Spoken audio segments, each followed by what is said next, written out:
வணக்கம் மதுரை மக்களே. ஈவினிங் டயத்தில் ஒரு 3 to 4 மணிக்கு நல்லா சூடாக சமோசா மிளகா பஜ்ஜி சாப்பிட்டா அது ஒரு தனி சுகம்தாங்க. அப்படி நம்ம ஒரு தரமான இடத்துக்கு தாங்க வந்திருக்கோம். இந்த கடையில் முட்டை போண்டா மிளகா பஜ்ஜி சமோசா ஒரு 3 to 4 போனீங்கன்னா சூடாக இருக்கும், நல்லா டேஸ்ட்டாகவும் இருக்கும். அப்படி நான் வாங்கினது தாங்க மொதல் 2 சமோசா, அதுவும் ஆனியன் சமோசா, மிளகாத்தூள் எல்லாம் போட்டு நல்லா டேஸ்ட் நல்லா இருந்துச்சு. அடுத்து நான் ட்ரை பண்ணது மிளகா பஜ்ஜி தாங்க.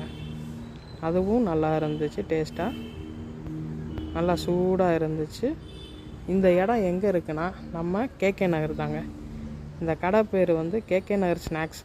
கேகே நகர் இந்த சைடு போயிருந்தீங்கன்னா சாப்பிட்டு பார்த்துருந்தீங்கன்னா எப்படி இருக்குன்னு சொல்லுங்கள். நாளைக்கு இன்னொரு வீடியோவில் சந்திக்கிறேன். பாய்.